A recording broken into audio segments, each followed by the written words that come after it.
영국의 철학자 버트란트 러셀이라는 사람이 있습니다. 그가 쓴 책 가운데 나는 왜 기독교인이 아닌가라는 그런 책이 있습니다. 그는 이 나는 왜 기독교인이 아닌가라는 책 속에서 오늘 우리가 묵상하려고 하는 이 마가복음 11장 얘기를 합니다. 예수께서 무화과나무를 저주하신 사건을 예로 드는데요, 이 11장에 나타난 예수 그리스도의 모습은 상식적이고 합리적인 분만이 아닐 수도 있다, 그렇게 말하면서 기독교 신앙이 반드시 믿을 수 있는 최선의 신앙이라고 하기는 어렵다, 그렇게 결론을 내립니다. 믿을 수 없다라는 회의적인 결론입니다. 버트란트 러셀은 우리가 알듯이 뛰어난 철학자임에 틀림이 없습니다. 그렇지만 그는 적어도 하나님의 말씀인 성경을 이해하는 데는 크게 두 가지 면에서 문제가 있습니다. 첫째는 우선 팔레스틴에서 자라고 있는 이 무화과 나무의 자연적인 생태를 그가 잘 이해하지 못하고 있었다는 게 첫 번째 문제입니다.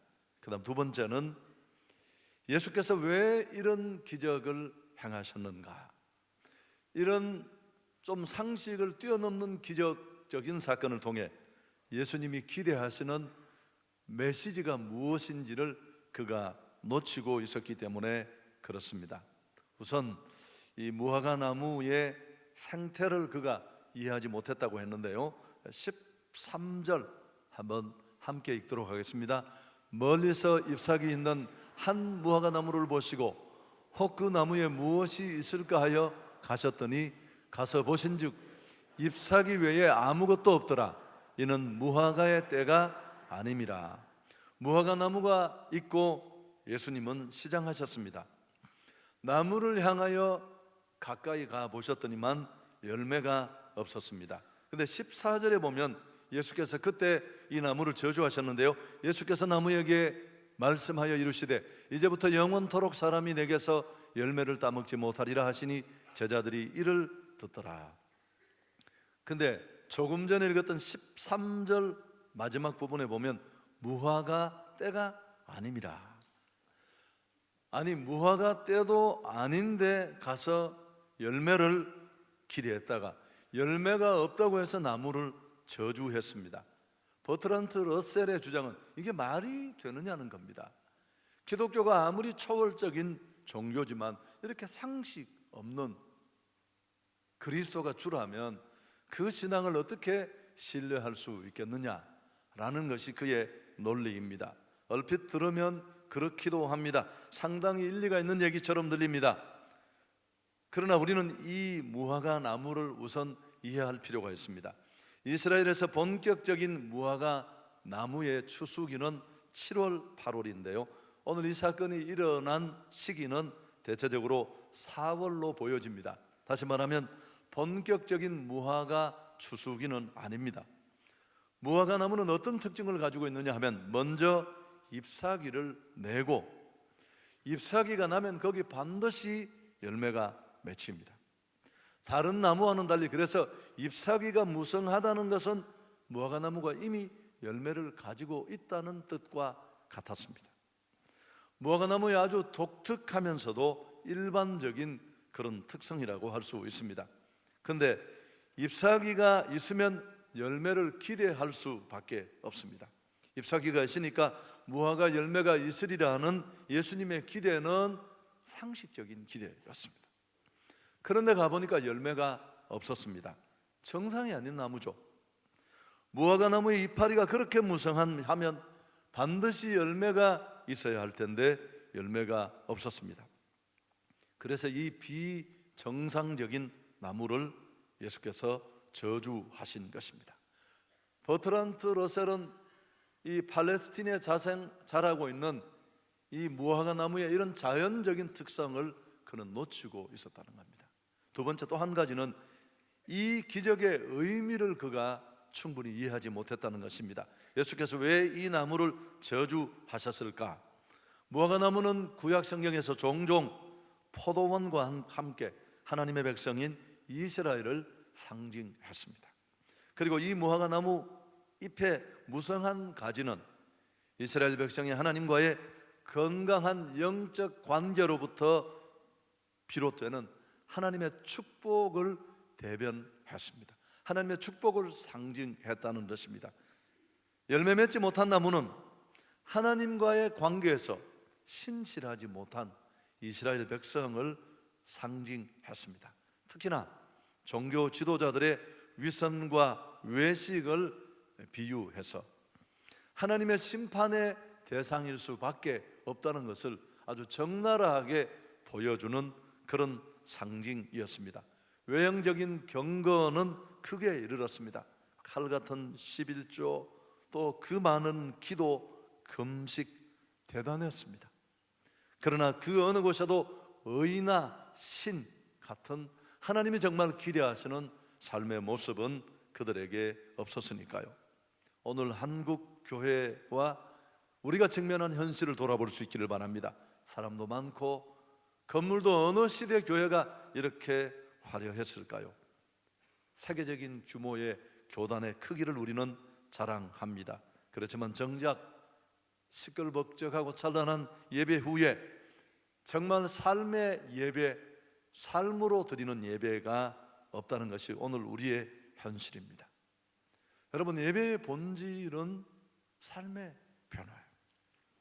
주님이 정말 받고 싶어하는 예배는 정작 형식 예배가 끝나고 나서 이제 바로 시작되는, 우리가 삶의 현장에서 몸으로, 생활로, 삶으로 드리는 예배이기 때문에 그렇습니다. 비슷해요.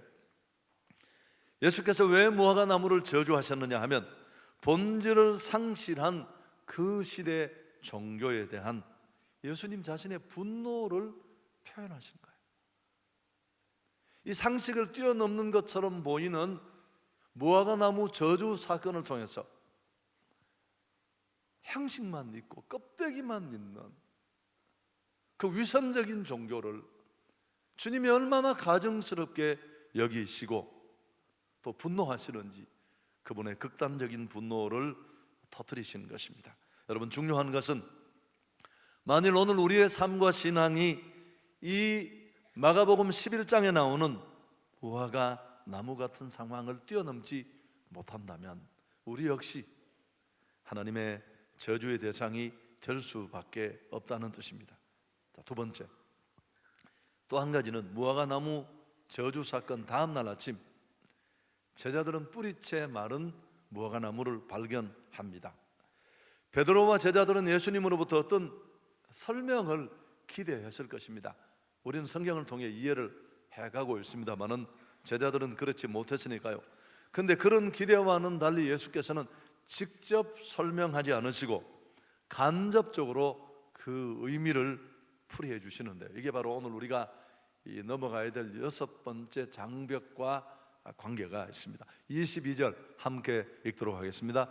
예수께서 그들에게 대답하여 이르시되 하나님을 믿으라. 상당히 생뚱맞은 말씀이에요.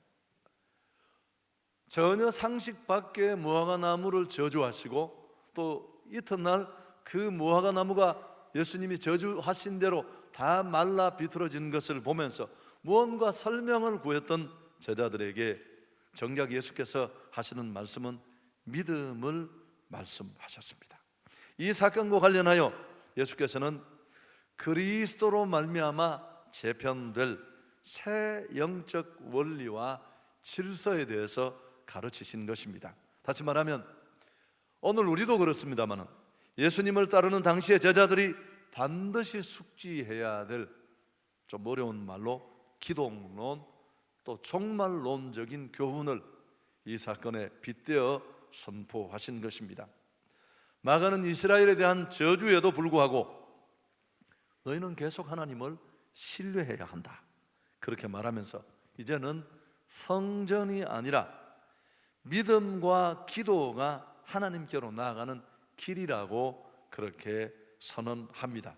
그러면서 무화과 나무의 때에 잎이 무성하지만 아무것도 없는 것처럼 형식밖에 남지 않은 이 화려한 성전도 그렇게 될 것이고, 무화과 나무가 열매 없이 다 지나가는 것처럼 기도 없는 성전도, 기도의 집으로 세워졌지만 정작 기도가 없고 장사치의 전강으로 전락해버린 이 성전조차도 역시 무너질 것이다. 사라질 것이다.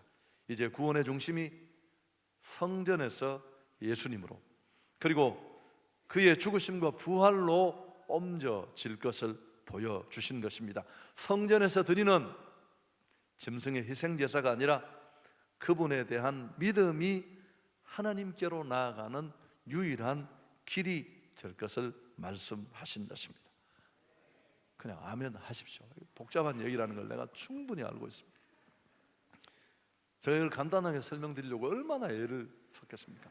이거보다 더 간단하기는 어려워요. 다시 말하면 예수 그리스도로 말미암아 만들어진 새로운 예수 공동체의 핵심 요체는 믿음이라는 겁니다. 마른 무화과 나무는 이스라엘의 믿음 없음을 상토하신 예수님의 고발이에요. 그래서 이 마른 무화과 나무는 이스라엘의 생명력을 상실한 신앙을 주님이 만천하에 터뜨려 보여주신 것입니다. 그리고 그 근본 원인은 형식은 있고 외형은 요란하고 연기나고 소잡고 했지만 이스라엘의 하나님을 믿는 믿음에 문제가 있다는 것을 그분은 지적하신 것입니다. 그래서 예수께서 믿음을 말씀하신 것인데요, 온전한 믿음만 있으면 무엇이든지 가능하다. 23절, 오늘 우리가 묵상하려 할 핵심 구절입니다. 함께 읽도록 하겠습니다. 내가 진실로 너에게 이르노니 누구든지 이 산더러 들려 바다에 던져지라 하면 그 말하는 것이 이루어질 줄 믿고 마음에 의심하지 아니하면 그대로 되리라. 유진 피터슨의 쉬운 우리말 번역으로 한번 제가 22절 23절을 다시 읽어드리겠습니다. 예수께서 차분히 말씀하셨다. 하나님의 생명을 품어라. 정말로 품어라. 그러면 너희가 감당할 수 없을 만큼 힘든 일은 하나도 없을 것이다. 믿음을 가지라. 정말 생명력 있는 믿음을 가지라. 그러면 너희가 감당하지 못할 일은 없을 것이다. 여러분, 제가 얼마나 많이 침을 튀기며 반복 한 100번은 했을 것 같아요. 제가 예전 교회에서 내가 한 200번을 했다 그러면 그분이 전화 오세요. 목사님, 정확하게 제가 계산을 해보니까 절대 100번은 되지 않습니다. 목사님 오신 지가 10년이 됐는데 그게 어떻게 100번이 되겠습니까? 그렇게 메일을 보내는 분이 계셔서 맨날 노시는 분이에요, 집에서. 여러분, 믿음이 문제예요. 세계적인 경제 불황도 문제가 아니고 오늘 내가 직면한 상황의 처절함도 문제가 아니고 내 자원 없음도 기회 주어지지 않음도 문제가 아니라 믿음이 문제인 줄 믿습니다.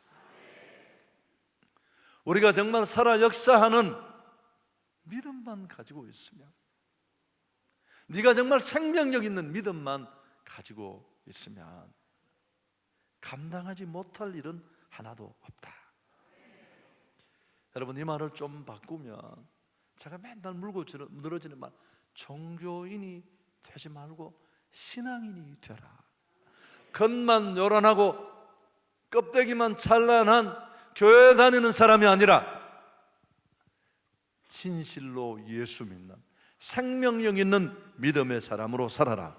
그러면서 참 생명력 있는 믿음은 반드시 열매를 맺는다고 그분은 선포한 것입니다. 오늘 이 무화과 저주 사건을 통해 예수께서 보여주신 것은 이스라엘의 여러 가지 신앙인 것처럼 보여주는 갖가지 행태들은 믿음과 상관없음을 주님은 적나라하게 보여주신 것입니다. 누가복음 17장 6절 함께 읽습니다. 주께서 이르시되 너희에게 겨자씨 하나일 만한 믿음이 있었더라면 이 뽕나무더러 뿌리가 뽑혀 바다에 심겨라 하였을 것이요 그것이 너희에게 순종하였으리라. 그래서 정말 작은 겨자씨만한 믿음이라 할지라도 그 믿음이 진짜 생명력 있는 믿음이라면 그 믿음은 뽕나무를 뽑아서 바다에 던질 것이다. 오늘 본문 23절에 아마 평행구절쯤 될 것입니다.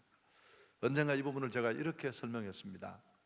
일본의 신학자 한 분이 성경을 주석할 때마다 이 누가복음 17장 6절을 잘 이해할 수가 없었습니다. 겨자씨가 정말 작은데 그 작은 믿음이 온전하다면 어떻게 뽕나무를 뽑아서 바다에 옮긴다, 그게 무슨 의미일까? 2차 대전 말기에 연합군이 전쟁을 승리로 이끌기 위해서 피해를 줄이면서 고민하던 끝에 지금 같으면 쉽지 않겠지만 히로시마를 비롯한 몇 곳에 원폭을 투하하겠다는 결정을 내립니다. 그리고 히로시마에 원자폭탄이 떨어졌는데 도시의 60%가 날아갔어요. 그 폭탄 하나로. 그래서 인구 34만 명 중에 7만 명에서 8만 명이 죽었습니다. 건물도 날아가고 나무가 뿌리째 뽑혀서 다 날아가 버렸어요. 근데 신학자가 밖을 나가 보니까 뽕나무는 그냥 쓰러져 있었어요. 뿌리가 뽑히지 않은 채 뿌리에 그대로 박혔어.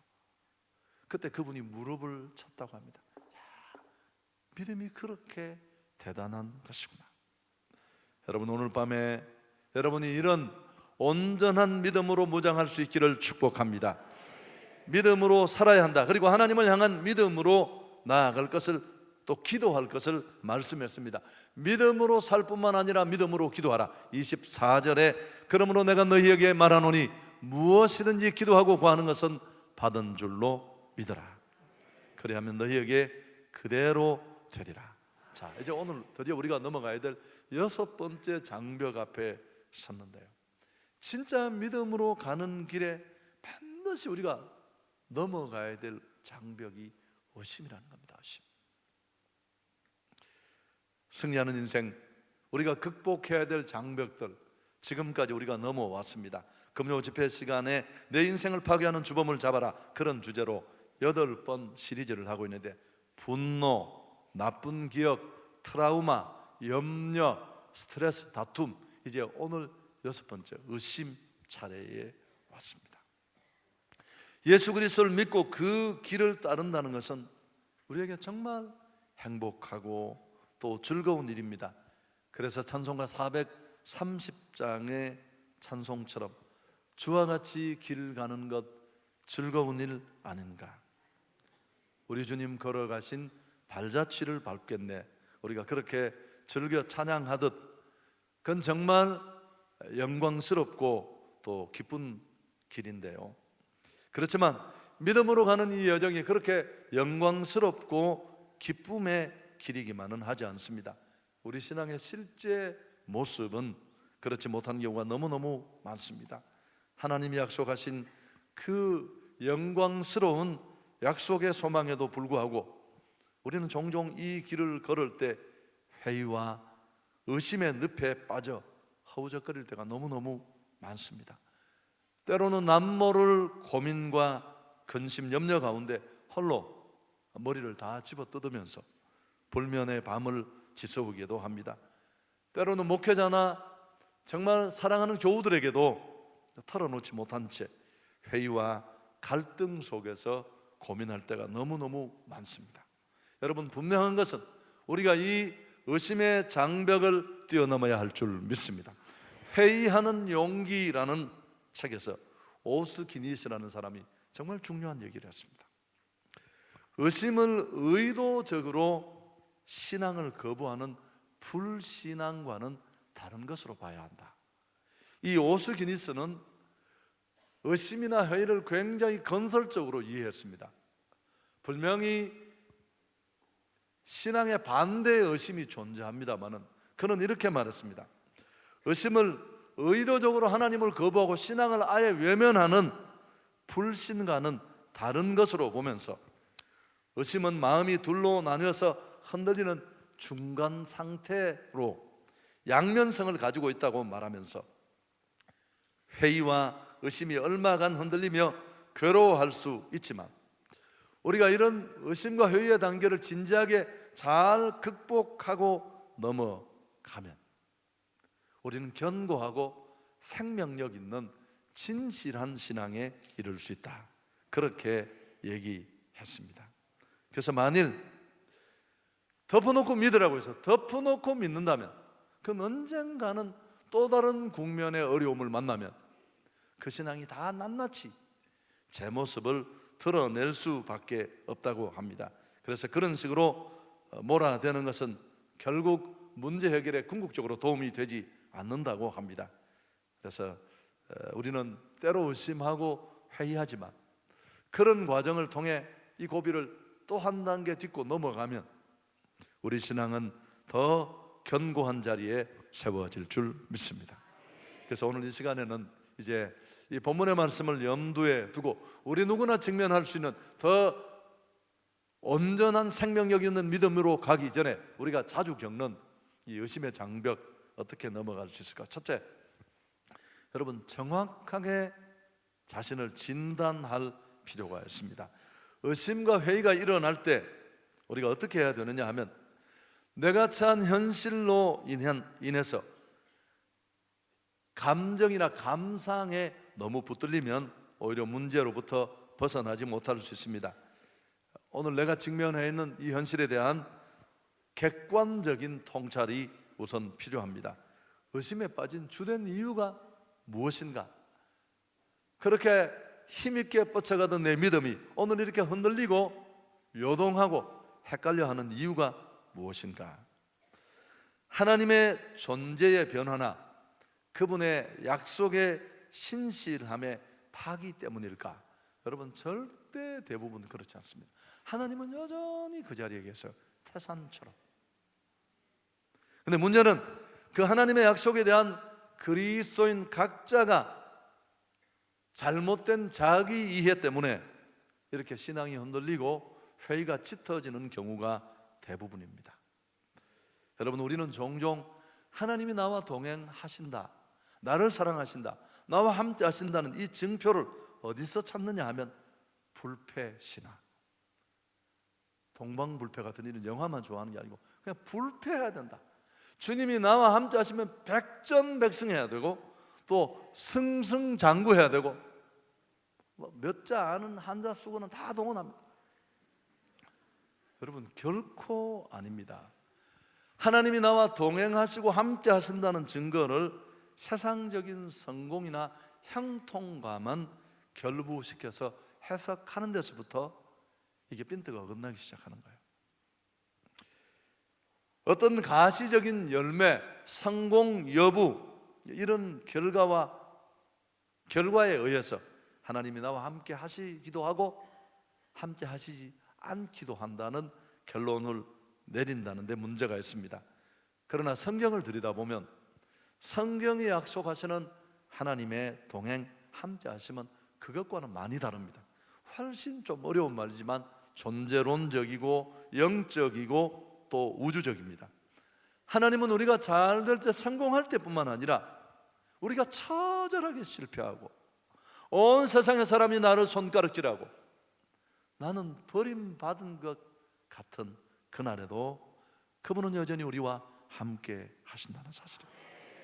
요셉을 보십시오. 성경에 이런 예는 너무너무 많아요. 시편에 수두룩 시인들이 막 절규하잖아요. 근데 사실 그가 엎어져 있는 그 자리에 하나님이 계시다는 걸 나중에 알게 되잖아. 요셉의 삶에서 보면 억울한 종살이, 감옥살이 이유 없이 13년이라는 긴 시간을 인생 걸음터미에 집어 던져서 숨만 딱 붙여놓고 철저하게 짓밟혔어요. 언제 어떻게 이 고통이 끝나는지를 전혀 알 수 없습니다. 도움의 손길은 철저하게 그 여지조차 잘라버리는 죽음 같은 상황에 내몰려 있었습니다. 여러분, 요셉이 그 캄캄한 시간을 보낼 때 하나님이 그곳에 함께 하셨다는 것, 우리가 창세기를 통해서 역력히 공부하고 느꼈던 사실입니다.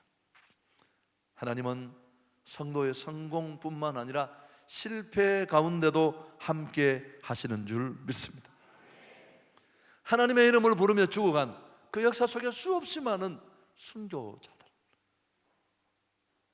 그들을 우리가 어떻게 설명할 수 있겠습니까? 자, 의심으로부터, 의욕으로부터 우리 신앙이 비틀거리지만 다시 일어날 수 있는 첫 번째 단계가 뭐냐 하면, 한번 정확하고 냉철하게 나를 돌아볼 필요가 있다는 겁니다. 내가 왜 이렇게 흔들리고 있는가? 정말 하나님이 움직이셨는가? 신앙을 바라보는 내 관점과 이해 문제가 있지 않은가를 점검할 필요가 있다는 것입니다. 제가 이렇게 쉽게 설명했는데도 예매한 표정을 짓는 사람, 잠이 오는 거예요. 잠이 지금. 아멘. 그 다음 두 번째, 한 걸음 더 나가서 우리가 의욕으로부터 벗어나기 위해서는 하나님이 행하신 구원을 기억할 필요가 있습니다. 이 의심의 골짜기에서 한 걸음 더 발을 빼서 걸어 나오기 위해서는, 지난날 내게 힘든 시간들이 있었잖아요. 하나님의 개입을 허용치 않고는 설명할 수 없는 기막힌 일들이 여러 번 있었을 것입니다. 그때 그걸 기억하는 것입니다. 과거에 내 생애 속에 일어났던 하나님의 영광스러운 구원의 사건, 그 하나님의 위대하심과 구속, 돌보심을 우리가 회상해야 할 줄 믿습니다. 여러분, 그래서 체험적인 신앙이 무서운 게 여기에 있습니다.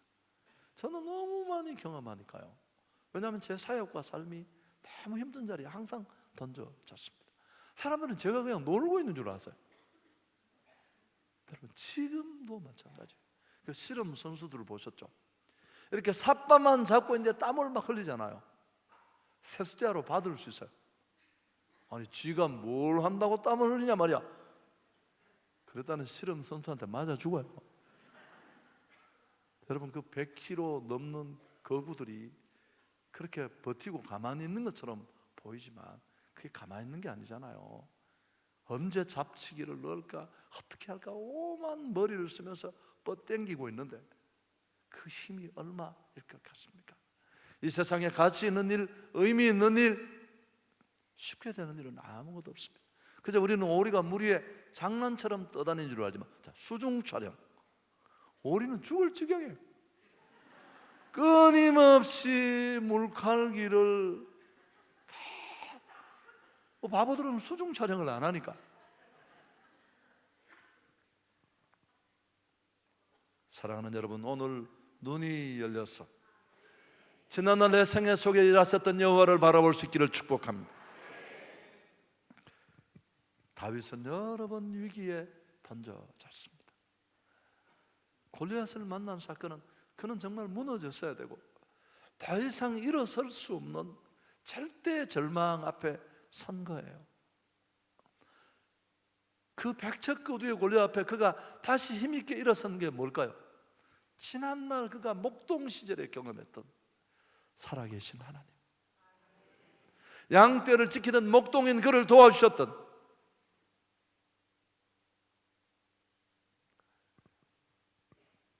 그 하나님에 대한 살아있는 생생한 신앙이, 오늘 이스라엘이 엘라 골짜기에 코를 박고 죽었다고 숨도 못 쉴 때 소년 다윗이 물맷돌 몇 개 들고 담대히, 너는 칼과 단창으로 내게 나오지만 나는 살아계신 여호와 이름으로 나가노라, 단번에 그 적을 무너뜨릴 수 있었던 것입니다. 여러분, 타협하는 신앙이 어려운 게 여기 있어요. 문제마다 얍삽하게 넘어가니까 간증이 없어요. 한 번도 진하게 하나님과 직면해서 부딪힌 내 체험이 없는 거예요.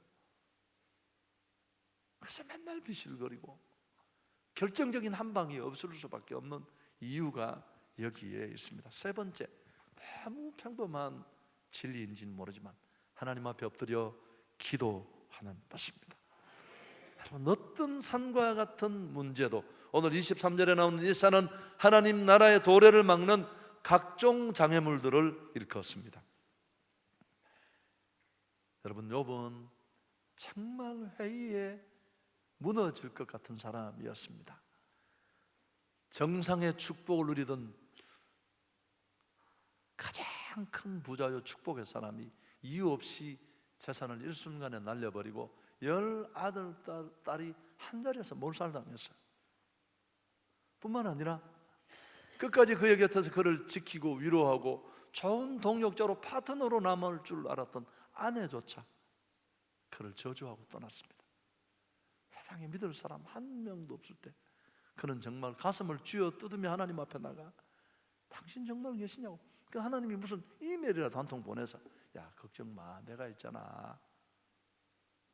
하나님의 침묵은 그를 정말 죽을 것 같은 상황으로 몰아넣습니다.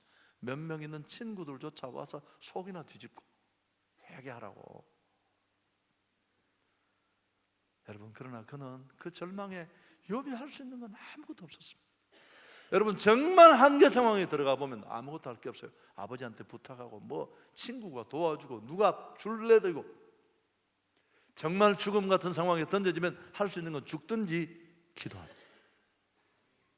그는 그 시륵하던 절망을 끌어안고 하나님 앞에 기도했습니다. 기도하다가 결정적인 은혜를 받고 주님이 그 발을 높은 곳에 올리셔서 볼 수 없는 것을 바라보게 했습니다. 나에게는 가는 길을 오직 그가 아시나니 그가 나를 단련하신 후에는 내가 정금같이 나오리라. 끝났어요. 그 한 번으로. 여러분, 저도 정말 죽을 것 같아서 이 얘기 너무 많이 했죠. 제가 나이가 들어가는 것도 했던 얘기를 자꾸 하는 거 보면 하나님이 그러셨습니다. 여기까지 온 게 누가 왔느냐? 시작을 네가 했나? 아니요. 진행을 네가 했나? 아니요. 내가 시작하고 내가 진행했으면 내가 마칠 거다. 넌 내게 믿음을 보이라. 이 절망, 이 고통, 이 어려움은 절대 너를 넘어뜨리지 못한다. 네 교회와 네가 칼 것 같은 신앙으로 내 앞에 믿음을 보여라. 그래서 제가 그 다음날 가서 그대로 얘기했어요. 여러분, 이 환난은 절대 우리를 넘어뜨리지 못합니다. 하나님이 우리를 새롭게 하시려고, 축복하시려고 주신 고난입니다. 하나님은 그 믿음의 선포에 그대로 응답해 주셨습니다. 여러분, 기도해서 눈이 열리면 1번 문제도 저절로 풀려요. 오늘 내가 왜 이런 흔들리는 신앙에 던져졌는가? 이런 고비를 넘겨서 신앙이 굳건하게 서면 그냥 믿습니다 하는 신앙은 한 방에 넘어가요. 각도만 예리하게 날아오면. 그러나 이렇게 고난과 역경, 회의를 거치면서 다듬어지고 잘 단단해지고 연단된 신앙은 어떤 절망도 뛰어넘게 될 줄 믿습니다.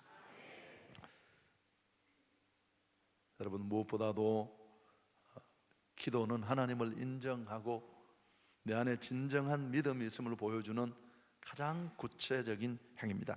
마지막 얘기하고 제 설교를 마치려고 합니다. 얘기도 너무너무 유명한 얘기인데요, 기도의 아버지 조지 뮬러의 얘기입니다. 그는 영국 브리스톨에 있는 교회를 맡아 60년 넘게 교회를 아주 건강하게 잘 이끌어간 목회자예요. 우리는 그냥 고아의 아버지이고 기도의 아버지인 줄만 알지만 뿐만 아니라 고아의 아버지이기도 하고요, 생전에 돈 한 푼 없이 1만 명 넘는 고아들을 돌보았습니다. 그리고 그가 이 고아원 사역을 하면서 세운 원칙도 아시죠? 어떤 경우에도 사람에게 손 벌리지 않는다. 아무리 아이들 끼니가 없어도 그는 사역을 하는 동안 일평생 그 원칙을 철저하게 지켰습니다. 오로지 기도하면서 하나님이 공급해 주는 것을 믿겠다, 그 원칙을 지켰습니다. 그런데 조지 뮬러가 고아원을 시작하게 된 동기가 뭐냐는 겁니다. 뮬러의 일기에 기록된 내용이에요. 저는 이거 읽고 참 놀랐어요. 그냥 그리스도의 사랑이 그의 마음에 임하고 기도하다 보니까 그 사명이 커져서 고아들을 돌봤겠지. 결코 그렇지 않습니다. 뮬러는 일기에 이렇게 적었습니다. 한번 읽을 테니까 들어보십시오. 가난하기 짝이 없는 내가 누구에게도 청하지 않고 오직 기도와 믿음으로 고아원을 설립해서 이끌어간다면 주님의 은총에 힘입어 아직 회심하지 않은 이들의 양심에 거룩한 역사의 실체를 보여주는 증거를 제시할 수 있을 것이다. 이것이 고아원을 세우는 큰 목적이다.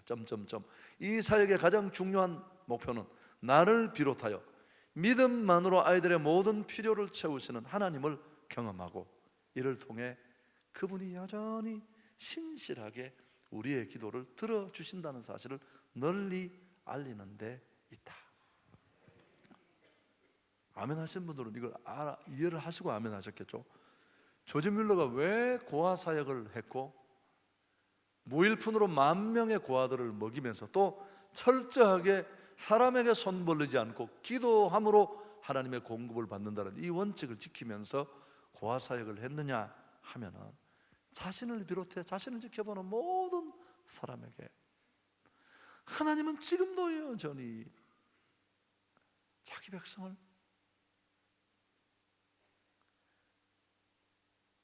책임지시고 돌보시는 하나님이란 것을 보여주는 데 목적이 있다고 했습니다. 그리스도인이나 비그리스도인들에게. 여러분, 얼마나 멋있는 말이에요. 오늘 이 조지 뮬러의 결단이 이 밤 금요 집회에 나온 우리 모든 성도들의 결단이 되기를 축복합니다. 사람들이 나를 보면, 나도 회의할 때도 있었고 의심에 휘둘려서 내 신앙이 무너질 것 같은 정말 낙심의 단계에도 처할 때가 있었지만, 그런 고비를 통해 이제 온전한 믿음의 사람으로 굳게 서서 여전히 삶의 여정에 갖가지 어려움과 문제가 있지만 내가 믿음으로 반응하는 모습을 통해 하나님을 회의하고 하나님을 불신하고 하나님을 인정하지 못하는 믿음 어린 성도들뿐만 아니라 많은 불신자에게조차 하나님은 지금도 여전히 살아계셔서 자기 백성을 책임지시는 신실하신 하나님이라는 것을 보여줄 수 있는 그런 여러분 모두가 되기를 축복합니다. 오늘 오스 기니스의 얘기를 좀 인용하면서 결론을 내린다면, 우리는 지금까지 통상 이 의심을 부정적으로만 생각했습니다. 뭐 그런 면이 많습니다만, 그러나 우리가 이런 의심을 잘 다듬어서 신앙 안에 자기 점검을 통해서 건설적으로 반응한다면, 그저 피상적으로 믿습니다 하는 믿음보다 더 견고한 신앙에 굳게 서서 어떤 상황에도 반드시 변화를 만드는 축복의 사람으로 살아가게 될 줄 믿습니다. 여러분, 혹시 이런 의심과 혼란은 신앙의 혼란 속에 빠져있는 지체가 있다면, 오늘 밤에 이 말씀을 통해 새로워질 수 있는 축복이 여러분에게 있기를 축원합니다.